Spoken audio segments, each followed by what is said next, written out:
सब लोग मुट्ठी बंद करेंगे, हाथ ऊपर करेंगे और पूरे जोर से बोलेंगे, भारत माता की, भारत माता की, इनकलाब, इनकलाब, वंदे वंदे, जय हिंद, जय हिंद।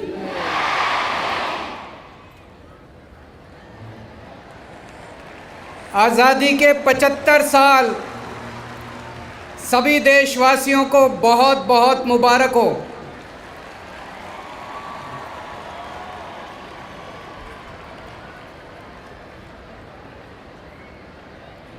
मैं देख रहा हूं पिछले कुछ दिनों से किस तरह से देश भर के अंदर जबरदस्त उल्लास है, खुशी है, हर्ष है। चारों तरफ लोग अपने अपने तरीके से आज़ादी के 75 साल मना रहे हैं। हवाओं में देशभक्ति है, फिजाओं में देशभक्ति है, चारों तरफ देशभक्ति का जुनून है। ये समय है उन शहीदों को याद करने का, उन लोगों को याद करने का जिन्होंने देश को आज़ाद कराने के लिए अपनी जान न्यौछावर कर दी।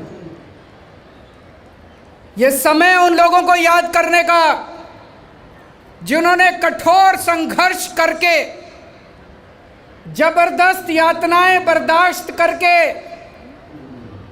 हमारे देश को आज़ाद कराया। बाबा साहब अम्बेडकर, भगत सिंह, जवाहरलाल नेहरू, सरदार पटेल, महात्मा गांधी, अशफाकुल्ला खान, कितने नाम हैं, कितने नाम हैं, चंद्रशेखर आज़ाद, और इतने सारे लोग ऐसे हैं जिनके बारे में हम जानते भी नहीं हैं। उस वक्त कोने कोने में, देश के कोने कोने में आज़ादी की आग लगी हुई थी। लोग खुशी खुशी अपनी जान दे देते थे देश को आज़ाद कराने के लिए। आज मैं इस मंच से आज़ादी के 75 साल के उपलक्ष्य में उन सभी स्वतंत्रता सेनानियों को याद करता हूं और उन्हें पूरे सादर के साथ नमन करता हूं। मैं उन सब लोगों को भी याद करता हूं और उन सब लोगों को भी नमन करता हूं जिन्होंने आज़ादी के बाद पिछले 75 साल में देश को आगे बढ़ाने के लिए, देश के विकास के लिए, देश की तरक्की के लिए खूब संघर्ष किया और खूब मेहनत की है। आज़ाद होना एक बात थी, आज़ादी को बरकरार रखना और आगे बढ़ना एक और बात है। पिछले 75 साल में देश ने खूब तरक्की की है, कई क्षेत्रों के अंदर तरक्की की है। उस सब को आज सेलिब्रेट करने का समय है जो हमने तरक्की की। लेकिन इसी मौके पर यह भी सोचने का वक्त है कि आज देश के सामने क्या चुनौतियां हैं और भविष्य में हमें किस दिशा में जाना है। 75 साल किसी भी देश के जीवन में कोई बहुत बड़ा समय नहीं होता, लेकिन बहुत कम समय भी नहीं होता। 75 साल काफ़ी होते हैं। आज इस 75 साल के उपलक्ष्य में, आज़ादी के 75 साल के उपलक्ष्य में कई लोग प्रश्न पूछ रहे हैं, मन में प्रश्न आ रहा है। हम 75 साल पहले आज़ाद हुए, इन 75 सालों में कई और देश हमारे बाद आज़ाद हुए, वो हमसे आगे क्यों निकल गए? जैसे सिंगापुर, हमसे 15 साल बाद आज़ाद हुआ सिंगापुर, 15 साल बाद हमसे आगे क्यों निकल गया? जापान सेकेंड वर्ल्ड वॉर में, द्वितीय विश्व युद्ध में जापान पूरी तरह से ध्वस्त हो गया था, नेस्तनाबूद हो गया था। हिरोशिमा और नागासाकी के ऊपर न्यूक्लियर बॉम्ब डाले गए थे, पूरी तरह से बर्बाद हो गया था। उसके बावजूद जापान आज हमसे आगे क्यों निकल गया? जर्मनी, सेकेंड वर्ल्ड वॉर में जर्मनी खत्म हो गया था, हिटलर के बाद जर्मनी खत्म हो गया था। आज जर्मनी हमसे आगे क्यों निकल गया? हमारे में कोई कमी थोड़ी है, हम किसी से कम थोड़ी हैं, भारत के लोग किसी से कम थोड़ी हैं। भारत के लोग दुनिया के सबसे इंटेलिजेंट लोग हैं।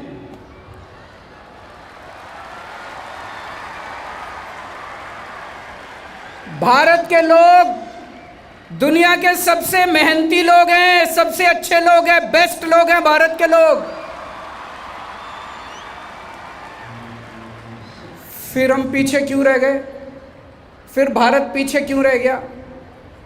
भगवान ने हमें सब कुछ दिया है। भगवान ने हमें नदियां दी, पहाड़ दिए, जड़ी बूटियां दी, फसलें दी, मिनरल और दिए। क्या नहीं दिया? भगवान ने किसी चीज की कमी नहीं छोड़ी। मैं हमेशा कहता हूं, जब भगवान ने पृथ्वी बनाई तो सबसे खूबसूरत जगह, सबसे अच्छी जगह भारत को बनाया।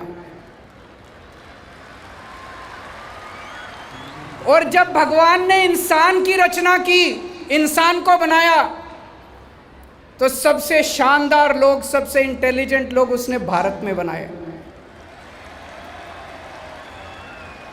फिर भारत पीछे क्यों रह गया? सोचने की बात है। मैंने इस पे काफी स्टडी किया, मैंने इस पे काफी अध्ययन किया। देश के जितने अमीर देश हैं, America, England, Sweden, Norway, Denmark, Japan, France, Italy, Canada, जितने अमीर देश हैं, हमें अमीर बनना है कि नहीं बनना? भारत को अमीर बनना है कि नहीं बनना? पक्की बात। ये जितने अमीर देश हैं दुनिया के, ये अमीर क्यों बने? इन्होंने कई सारे काम किए, बहुत सारे काम किए, अलग अलग क्षेत्रों में काम किए। लेकिन इन सारे देशों ने, हर देश ने दो काम जरूर किए, दो काम जरूर किए, उसके बिना कोई देश अमीर नहीं बन सकता। पहला काम, हर अमीर देश ने अपने बच्चों की पढ़ाई का अच्छा इंतजाम करा, बच्चों की शिक्षा का अच्छा इंतजाम करा। मैंने सारे देशों को स्टडी किया, जितने अमीर देश हैं। मेरे को एक भी ऐसा देश नहीं मिला, अमीर देश, एक भी ऐसा अमीर देश नहीं मिला जिसमें पढ़ाई खराब हो बच्चों की, जो अपने बच्चों की पढ़ाई पे ध्यान नहीं देता। तो एक बात तो ये है, अगर भारत को अमीर बनना है तो अपने सारे बच्चों की अच्छी पढ़ाई का इंतजाम करना पड़ेगा कि नहीं करना पड़ेगा? हमें अपने बच्चों की अच्छी शानदार पढ़ाई का इंतजाम करना पड़ेगा, सबको अच्छी शिक्षा देनी पड़ेगी, चाहे अमीर का बच्चा हो चाहे गरीब का बच्चा हो। और दूसरी चीज मैंने देखी, ये जितने अमीर देश हैं, सबने अपने लोगों के अच्छे इलाज का इंतजाम किया। कोई बीमार हो जाए तो वहाँ चाहे कोई अमीर हो चाहे गरीब हो, सबका अच्छा इलाज होता है। अच्छे इलाज का इंतजाम किया। तो हेल्थ और एजुकेशन, इन दो चीज़ों का इंतजाम किया। जब भारत माँ का हर बच्चा अच्छी शिक्षा पाएगा, तभी अमर तिरंगा शान से आसमान में लहराएगा। जब भारत माँ के हर बंदे को अच्छा इलाज मिल पाएगा, तभी अमर तिरंगा शान से आसमान में लहराएगा। आज हमारे 130 करोड़ लोगों के देश में, हमारे 130 करोड़ लोगों के परिवार में 27 करोड़ बच्चे रोज स्कूलों में पढ़ने जाते हैं। 27 करोड़ बच्चे। इन 27 करोड़ बच्चों में से 10 करोड़ बच्चे प्राइवेट स्कूलों में पढ़ते हैं, 17 करोड़ बच्चे सरकारी स्कूलों में पढ़ते हैं। मैं ये नहीं कह रहा सारे सरकारी स्कूल खराब हैं। देश भर में कई सारे सरकारी स्कूल अच्छे भी हैं, लेकिन हम जानते हैं कि अमूमन बहुत सारे सरकारी स्कूलों का देश भर में बहुत बुरा हाल है। दीवारें टूटी पड़ी हैं, छतें टूटी पड़ी हैं, डेस्क है नहीं, पढ़ाई होती नहीं है, बच्चे आते नहीं हैं। एक गरीब आदमी को बड़ी मजबूरी के अंदर अपने बच्चों को सरकारी स्कूल में भेजना पड़ता है। कोई आदमी अगर थोड़े से पैसे बचा ले तो वो चाहता है मैं अपने बच्चों को सरकारी स्कूल में भेजूं। मैं पूछना चाहता हूं, आज एक ड्राइवर अपनी गरीबी के कारण अपने बच्चे को अगर देश भर में कहीं सरकारी स्कूल में भेजता है, क्या वो डॉक्टर, इंजीनियर, वकील बनने का ख्वाब देख सकता है? आज एक रिक्शे वाले का बच्चा, आज एक गरीब किसान का बच्चा, आज एक कारपेंटर का बच्चा, आज एक प्लम्बर का बच्चा, आज एक मजदूर का बच्चा अपनी गरीबी के कारण अगर सरकारी स्कूल में कहीं जाता है तो क्या वो डॉक्टर, इंजीनियर, अच्छा कैरियर बनाने का ख्वाब देख सकता है? दिल्ली में देख सकता है। दिल्ली में एक गरीब आदमी का बच्चा भी आज डॉक्टर, इंजीनियर और वकील बनने का ख्वाब देख सकता है। दिल्ली में ये होने लग गया है। दिल्ली के अंदर बहुत बड़ी क्रांति आई है। मैं आपको 2 उदाहरण देता हूं। कुशाल गर्ग 12वीं क्लास का बच्चा है हमारा दिल्ली का। उसके पिताजी कारपेंटर हैं, मुश्किल से 10-12 हज़ार रुपए महीना कमाते हैं। आज से 6-7 साल पहले कुशाल गर्ग बताता है कि मैं सोच भी नहीं सकता था, दिल्ली के सरकारी स्कूलों की भी पहले बहुत बुरी हालत थी, मैं सोच भी नहीं सकता था कि मैं कुछ बनूंगा। आज 12वीं के बाद कुशाल गर्ग का एडमिशन ऑल इंडिया मेडिकल में हुआ है। डॉक्टर बनने के लिए ऑल इंडिया मेडिकल में बड़े बड़ों के एडमिशन नहीं होते। कारपेंटर के लड़के का, कुशाल गर्ग का admission all India institute of medical sciences के अंदर उसका एडमिशन हुआ है। बहुत बड़ी बात है। अब सोच के देखो, उसके पिताजी 10-12 हज़ार रुपए महीना कमाते हैं। अब वो लड़का डॉक्टर बनने के बाद कम से कम 3-4 लाख रुपए महीना कमाया करेगा, अपने परिवार की गरीबी दूर करेगा, देश का नाम रोशन करेगा, देश को आगे लेके जाएगा। एक और बच्चा है सोमबित गौर, उसके पिताजी प्लम्बर का काम करते हैं। प्लम्बर का काम मुश्किल से 8-10 हज़ार रुपए महीना कमाते हैं। आज से 5-7 साल पहले सोमबित भी कभी सपने में नहीं सोच सकता था कि मैं इंजीनियर, डॉक्टर बनूंगा। आज सोमबित का एडमिशन IIT में कंप्यूटर इंजीनियरिंग में हुआ है। IIT मंडी में कंप्यूटर इंजीनियरिंग के अंदर उसका एडमिशन हुआ है। सोच के देखो कितनी बड़ी बात है। उसके पिताजी एक प्लम्बर हैं, 8-10 हज़ार कमाते हैं। अब वो कंप्यूटर इंजीनियर बनने के बाद कम से कम 3-4 लाख रुपए महीने की तनख्वाह पाएगा। संबित अपने परिवार की गरीबी दूर करेगा, देश का विकास करेगा, देश का नाम रोशन करेगा। और ये कोई 1-2 नाम नहीं है, मैंने तो वैसे ही उदाहरण दिए हैं। दिल्ली सरकार के सरकारी स्कूलों में पढ़ने वाले एक बच्चा अब बहुत शानदार कैरियर लेके बाहर निकल रहा है। दोस्तों, पहले दिल्ली में भी बहुत बुरा हाल था। दिल्ली के सरकारी स्कूल, जब हमारी 2015 में सरकार बनी दिल्ली में, सरकारी स्कूलों का बहुत बुरा हाल था। दिल्ली में छतें गिर रही थी, पीने का पानी नहीं था, टॉयलेट से बदबू आती थी, सारे गंदगी थी, डेस्क भी नहीं थे, नीचे दरियों पे बैठते थे बच्चे, पढ़ाई नहीं होती थी।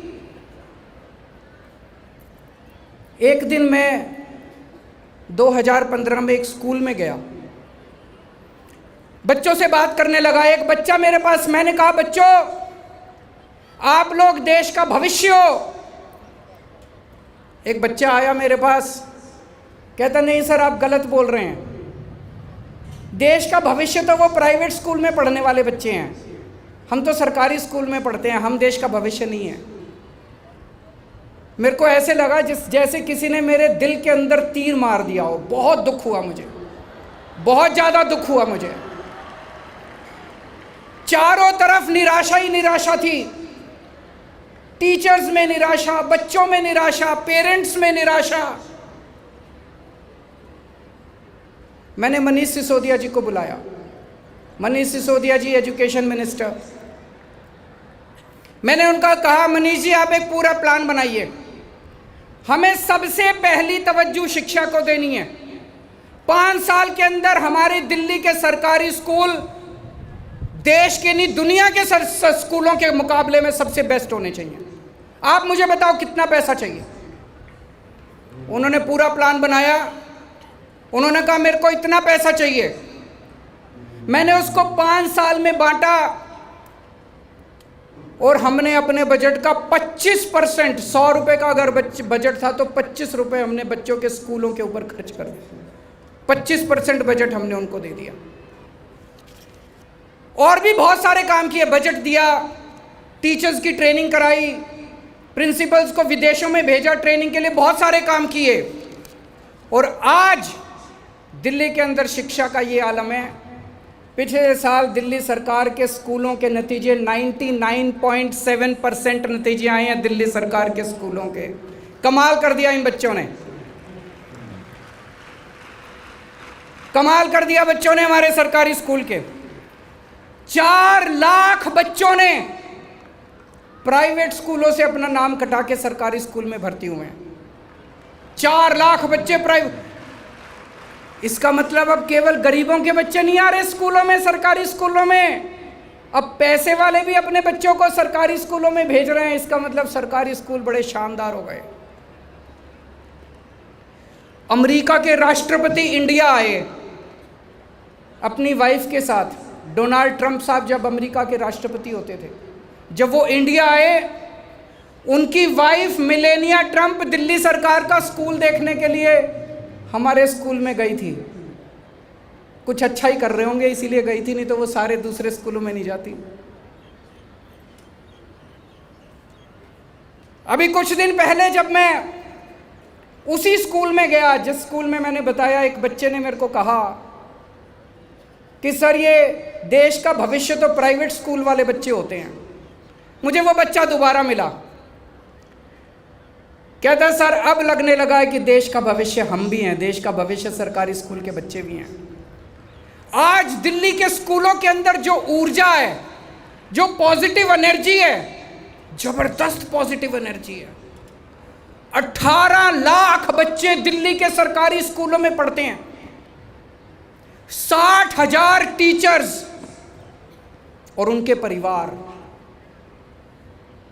50 लाख लोग मिलकर दिल्ली को आगे बढ़ा रहे हैं। 50 लाख लोग, उनके माँ बाप, बच्चे, टीचर्स, इनके सबके परिवार, चारों तरफ खुशी खुशी है, चारों तरफ पॉजिटिव एनर्जी है। और ये कारनामा केजरीवाल ने और मनीष सिसोदिया ने नहीं किया, ये किया हमारे पेरेंट्स ने, हमारे बच्चों ने, हमारे टीचर्स ने, हमारे प्रिंसिपल्स ने। उन सबको बहुत बहुत बधाई। ये करिश्मा अब देश में भी हो सकता है, पूरे देश में हो सकता है। हमारे देश के सरकारी स्कूलों में जो 17 करोड़ बच्चे पढ़ रहे हैं, आज जिन 17 करोड़ बच्चों का भविष्य का कुछ नहीं पता, आज उन 17 करोड़ बच्चों का भविष्य अंधकार में है। ये 17 करोड़ बच्चों का भविष्य भी जगमगा सकता है, ये भी आगे बढ़ सकते हैं। दिल्ली ने करके दिखाया, जैसे दिल्ली ने करके दिखाया ऐसे पूरे देश के अंदर रोशनी आ सकती है। शर्त ये है कि आज 175वीं वर्षगांठ के ऊपर, आज़ादी की 75वीं वर्षगांठ के ऊपर अपने देश के 130 करोड़ लोगों को आज संकल्प लेना पड़ेगा कि हमें भारत को दुनिया का नंबर 1 देश बनाना है। अगर हम सारे मिलकर संकल्प लेते हैं कि हमें भारत को दुनिया का नंबर 1 देश बनाना है, तो अगला संकल्प लेना पड़ेगा कि हमें भारत के हर बच्चे को, चाहे वो गरीब का हो चाहे अमीर का हो, उसको हर बच्चे के लिए अच्छी शिक्षा का इंतजाम करना पड़ेगा और फ्री शिक्षा का इंतजाम करना पड़ेगा, हर बच्चे के लिए करना पड़ेगा। देश में 10 लाख सरकारी स्कूल हैं, 50 लाख सरकारी टीचर्स हैं, 17 करोड़ बच्चे पढ़ते हैं। इसका मतलब स्कूल तो हैं, टीचर भी हैं, बच्चे भी हैं, सब कुछ हैं। सिस्टम खराब है। दिल्ली में भी सिस्टम खराब था, ये सिस्टम ठीक करना पड़ेगा। हम दिल्ली वालों को सिस्टम ठीक करना आ गया, अब भारत को सिस्टम ठीक करना आ गया।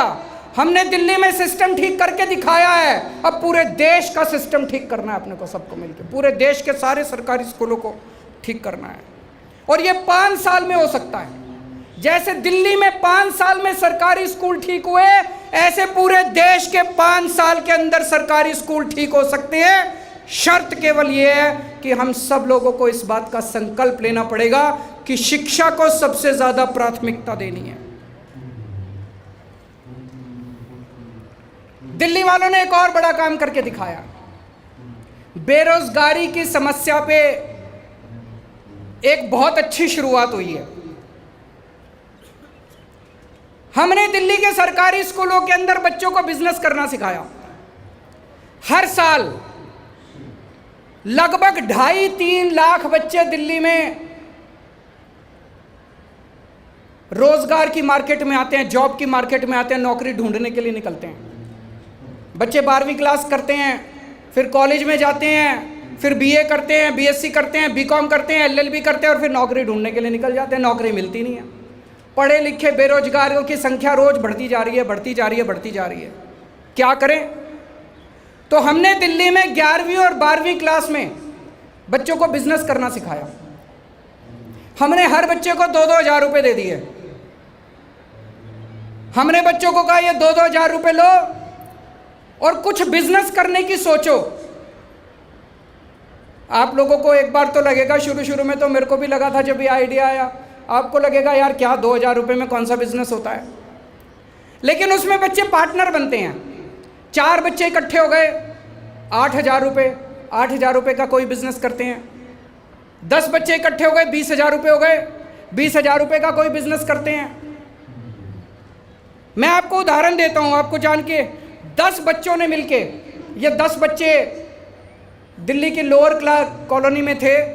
उन्होंने देखा हमारी कॉलोनी के अंदर, हमारे मार्केट में चोरियां बहुत हो रही हैं, दुकानों में चोरियां बहुत हो रही हैं। इन 10 बच्चों ने मिलकर अपनी टीम बनाई और इन्होंने अपनी कंपनी का नाम, इन्होंने कंपनी भी खोल ली। बच्चों ने कंपनी का नाम लिखा डिजिटल सुरक्षा। 10 बच्चों की 20 हज़ार रुपये हो गए। इन 20 हज़ार रुपये से इन बच्चों ने एक अलार्म बनाया कि अगर कोई भी दुकान वाला अपने शटर पे वो अलार्म लगा दे, कोई चोर आएगा, जैसे वो शटर खोलेगा वैसे अलार्म बज जाएगा, दुकान वाले के फ़ोन पे फ़ोन आ जाएगा। अगर दुकान वाला फ़ोन ना उठाए तो उसके दूसरे फ़ोन पे फ़ोन आ जाएगा और चोर को चोर पकड़ा जाएगा। इनका इतना माल बिका, इतना माल बिका, इनका तुरंत इन लोगों का सेल बढ़ गई। सोचो 10 बच्चे, 11वीं 12वीं क्लास के 10 बच्चों ने मिलकर ये बनाया। एक और 4 बच्चों ने मिलकर बनाया डार्क चोको ब्लिट्स।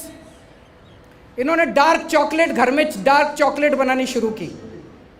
4 बच्चे मतलब 8 हज़ार रुपये में 1.5 लाख रुपए की चॉकलेट बेच चुके हैं ये फेसबुक व्हाट्सएप अपने दोस्तों को इधर उधर मॉल में जाके।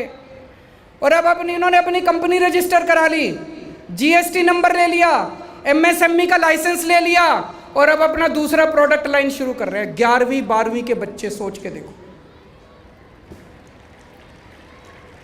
आज आप दिल्ली के सरकारी स्कूलों के 12वीं क्लास के बच्चों से बात करके देखो, एक भी बच्चा आपको ये नहीं मिलेगा जो कहेगा जी मैं स्कूल से कॉलेज से निकल के नौकरी ढूंढूंगा। हर बच्चा कहेगा जी मैं अपना बिजनेस करूँगा, मैं अपना धंधा करूँगा। बहुत बड़ी बात है।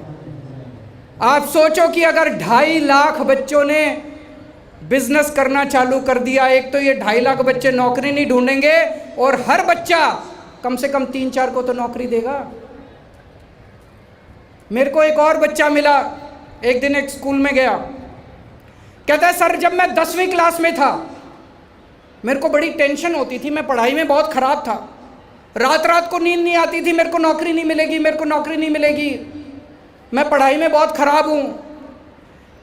कहता है जब से आपने ये बिज़नेस क्लास शुरू करी है, कहता अब मेरे को टेंशन नहीं है, पढ़ाई में नंबर आए नहीं आए, अब मैं धंधा कर लूँगा, अब मैं पास आउट होने के बाद मेरे को कोई टेंशन नहीं है। सोचो हमारे देश के अंदर हर साल लगभग 1.5 से 2 करोड़ बच्चे नौकरी लेने के लिए मार्केट में निकलते हैं, जॉब्स मार्केट में निकलते हैं। अगर इन सब बच्चों को हम बिजनेस करना सिखा दें तो मुझे उम्मीद है 3 से 4 साल के अंदर हम अपनी बेरोजगारी की समस्या को दूर कर सकते हैं।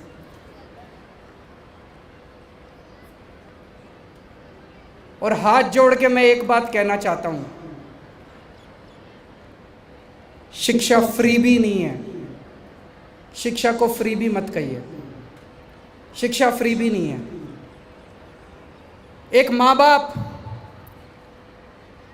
अपना पेट काट के अपने बच्चों को पढ़ाते हैं, एक टाइम की रोटी कम खा लेते हैं, बच्चे को पढ़ाते हैं। माँ बाप अपने बच्चे को फ्री भी नहीं देते। वो बच्चे को क्यों पढ़ाते हैं? वो बच्चे को पढ़ाते हैं ये बच्चा बड़ा होएगा, बड़ा आदमी बनेगा, परिवार का नाम रोशन करेगा, देश का नाम रोशन करेगा। दोस्तों हमारा 130 करोड़ लोगों का परिवार है, ये 27 करोड़ बच्चे हमारे बच्चे हैं। ये कोई पराये बच्चे नहीं हैं, ये हमारे बच्चे हैं। इसको फ्री भी मत कहिए। अगर पैसे की कमी है, हम सारे भारत के लोग एक टाइम की रोटी कम खा लेंगे लेकिन अपने बच्चों को अच्छी शिक्षा देंगे। बच्चों की शिक्षा के साथ कॉम्प्रोमाइज़ नहीं हो सकता। आज हम लोगों को आज़ादी के 75 साल के उपलक्ष्य में यह प्रण लेना है कि हमें अपने भारत के एक एक बच्चे के लिए अच्छी से अच्छी शिक्षा और फ्री शिक्षा का इंतजाम करना। दुनिया में 39 देश ऐसे हैं जो अपने बच्चों को फ्री शिक्षा देते हैं। 39 देश, Australia, Austria, America, England, Switzerland, Sweden, Denmark, Canada, France, Germany, Hong Kong. हमें भी ऐसे ही अमीर बनना है, नहीं बनना? अगर हमें भी अमीर देश बनना है तो सबसे ये देश अमीर क्यों बने? ये देश अमीर इसलिए बने क्योंकि इन लोगों ने अपने बच्चों के लिए अच्छी शिक्षा का इंतजाम किया। मैंने आपको उदाहरण दिया कुशाल गर्ग का, उसके पिताजी कारपेंटर हैं। आज कुशाल गर्ग पढ़ लिख जाएगा, पढ़ने के बाद उसके परिवार की गरीबी दूर हो जाएगी। सोच के देखो, अगर हमने सारे 27 करोड़ बच्चों के लिए अच्छी शिक्षा का इंतजाम कर दिया, एक पीढ़ी के अंदर भारत की गरीबी दूर हो जाएगी और भारत अमीर देश बन जाएगा। शिक्षा से भारत अमीर देश बन जाएगा। दूसरा मैंने कहा, दूसरी सबसे जरूरी चीज है अपने लोगों के लिए इलाज का इंतजाम करना, अच्छे इलाज का इंतजाम करना। दिल्ली में जब हमारी 2015 में सरकार बनी, सरकारी अस्पतालों का बुरा हाल था। चारों तरफ गंदगी गंदगी थी, दवाइयों की खिड़कियां खुलती नहीं थी, दवाइयां मिलती नहीं थी, एक्सरे की मशीन भी खराब थी, एमआरआई की मशीन भी खराब थी, सारी मशीनें खराब पड़ी थी, कोई मोहल्ला क्लिनिक नहीं था। सबसे पहला काम हमने ये किया, पूरा इंफ्रास्ट्रक्चर ठीक किया। पूरी दिल्ली में खूब सारे मोहल्ला क्लिनिक बनाए, सारे अस्पतालों को ठीक किया, दवाइयाँ की खिड़कियाँ खुलने लगी, लोगों की दवाइयाँ मिलने लगी, सारी मशीनें ठीक कराई और सारे अस्पतालों का कायाकल्प किया। आज दिल्ली के अंदर इतना शानदार इलाज है। आप ग्रेटर कैलाश जैसे अमीर इलाके में जाके देखो, वहाँ के अमीर लोग भी दिल्ली सरकार के मोहल्ला क्लिनिक में जाके अपना इलाज कराते हैं। आज हमने दिल्ली के सारे 2.5 करोड़ लोगों का, हर आदमी का पूरा इलाज मुफ्त कर दिया। आपको खांसी है, जुखाम है, क्रोसिन चाहिए, आप मोहल्ला क्लिनिक में जाओ, डॉक्टर भी फ्री, टेस्ट भी फ्री, दवाइयाँ भी फ्री। आपको सीरियस बीमारी है, आप LNJP में जाओ, GTB में जाओ, GB पंत में जाओ, 10 लाख रुपए भी अगर लगेंगे तो पूरा इलाज फ्री है आपका। प्रणीत एक माइग्रेंट लेबर है, बिहार से आए थे, दिल्ली में बस गए। उनकी 2 साल की बच्ची के हार्ट में छेद निकला, दर बदर की ठोकरें खाई, कई प्राइवेट अस्पतालों में लेके घूमे, लाखों रुपए खर्चा बताया। अल्टीमेटली दिल्ली सरकार के अस्पताल में उसका पूरा इलाज मुफ्त हो गया और वो बच्ची बच गई। सुरेश हैं, ये भी माइग्रेंट लेबर हैं, बाहर से आए थे, दिल्ली में बस गए। इनको थ्रोट का ट्यूमर था, LNJP के अंदर इनका पूरा इलाज मुफ्त हुआ। आज दिल्ली के अंदर चाहे कोई अमीर हो चाहे गरीब हो, सबके इलाज का हमने मुफ्त इंतजाम किया है। तो मैंने कैलकुलेट किया, अगर केवल मैं दवाइयों का, टेस्ट का, कंज्यूमेबल का खर्चा देखूं जो इलाज करने के लिए खर्च होता है, तो पिछले 3-4 साल से दिल्ली सरकार सबका इलाज, पूरा इलाज मुफ्त कर रही है। और एवरेज औसतन दिल्ली के एक निवासी के ऊपर पर पर्सन दिल्ली सरकार का 2,000 रुपये का खर्चा आता है, बस 2,000 रुपये का साल का। किसी को कम की जरूरत पड़ती है, किसी को जरूरत नहीं पड़ती, कईयों को ज़्यादा की जरूरत पड़ती है। औसतन 2,000 रुपये का। पूरे देश में 130 करोड़ लोग हैं। अगर हर व्यक्ति का, पूरे देश में हर व्यक्ति को अच्छे से अच्छा इलाज मुफ्त में अगर हम इंतजाम कर दें, 2.5 लाख करोड़ रुपए का खर्चा आएगा बस। 2.5 लाख करोड़ तो कुछ भी नहीं है। पूरे देश के कितने लोग ऐसे हैं जो मैं जानता हूं जिनके पास पैसे नहीं होते, आत्महत्या कर लेते हैं पैसों की कमी के कारण। कितने लोग ऐसे हैं जिनके घर में पैसे नहीं होते इलाज के, जमीन बेचनी पड़ जाती है, औरत के जेवर बेचने पड़ जाते हैं, पूरा घर बर्बाद हो जाता है। हम पूरे देश के सारे लोगों का, 130 करोड़ लोगों का 2.5 लाख करोड़ रुपए में इंतजाम कर सकते हैं, अच्छे से अच्छे। और ये नहीं कि और इसमें काफी सारे पैसे तो केंद्र सरकार और राज्य सरकारें खर्च कर ही रही हैं, थोड़ा सा ही एक्स्ट्रा खर्च करना पड़ेगा। लेकिन एक काम करना पड़ेगा उसके पहले, हमें चारों तरफ खूब सारे अस्पताल बनाने पड़ेंगे देश में, चारों तरफ खूब सारे मोहल्ला। अभी बहुत सारे इलाके ऐसे हैं देश में, पहाड़ों में, इधर उधर आदिवासी इलाकों में कोई अस्पताल ही नहीं है, कई किलोमीटर तो कोई अस्पताल नहीं है। और कई जगह मैं देखता हूं कि इंश्योरेंस करा देते हैं कि ये लो इतने लाख रुपए का तुम्हारा 5 लाख का इंश्योरेंस। इंश्योरेंस लेके आदमी क्या करेगा, अस्पताल ही नहीं है। इंश्योरेंस का क्या करेगा, अस्पताल तो चाहिए। देश को अस्पताल चाहिए, देश को मोहल्ला क्लिनिक चाहिए, देश को दवाइयां चाहिए। इंश्योरेंस से काम नहीं चलेगा। 5 साल के अंदर हम पूरे देश के अंदर अस्पताल खोल सकते हैं। 5 साल के अंदर हम पूरे देश में, इस देश में पैदा होने वाले हर नागरिक के लिए फ्री और शानदार इलाज का इंतजाम 5 साल के अंदर हम कर सकते हैं। और फिर से मैं निवेदन करता हूं, लोगों को अच्छा इलाज देना फ्री भी नहीं है। लोगों को अच्छा इलाज देना फ्री की रेवड़ी नहीं है। हमारे घर में कोई बीमार हो जाए, माँ बीमार हो जाए, भाई बहन बीमार हो जाए, बहन बीमार हो जाए, पिताजी बीमार हो जाए, बच्चे बीमार हो जाए, कुछ भी करना पड़े, जमीन बेचनी पड़े, जेवर बेचने पड़े, हम इलाज कराते हैं नहीं कराते? हमारा 130 करोड़ लोगों का परिवार है। 130 करोड़, आज हमें प्रण लेना पड़ेगा, 130 करोड़ लोगों में कोई भी बीमार होगा, हमारा देश उसका इलाज कराएगा, उसका फ्री में इलाज कराएगा। ये भी मैंने स्टडी किया, बहुत सारे अमीर देश, कनाडा, इंग्लैंड, डेनमार्क, नॉर्वे, इन सब लोगों ने अपने सारे लोगों का फ्री इलाज का इंतजाम कर रखा है।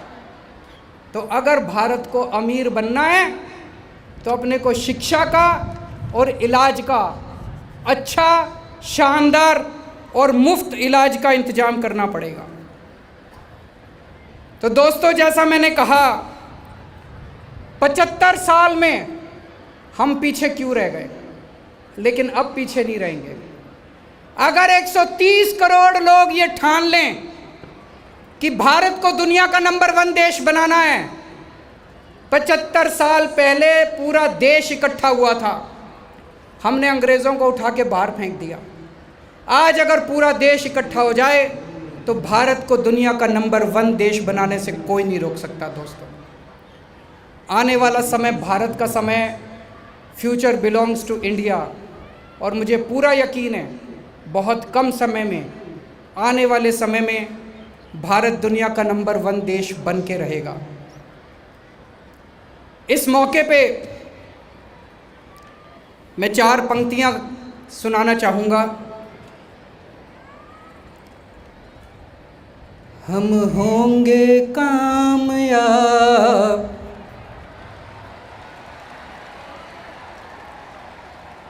हम होंगे कामयाब, हम होंगे कामयाब एक दिन। हो मन में है विश्वास, पूरा है विश्वास, हम होंगे कामयाब एक दिन। होगी शांति चारों ओर, होगी शांति चारों ओर, होगी शांति चारों ओर एक दिन। हो मन में है विश्वास, पूरा है विश्वास, होगी शांति चारों ओर एक दिन। हम चलेंगे साथ साथ, डाले हाथों में हाथ, हम चलेंगे साथ साथ एक दिन। हो मन में है विश्वास, पूरा है विश्वास, हम चलेंगे साथ साथ एक दिन। भारत माता की, भारत माता की, इनकलाब, इनकलाब।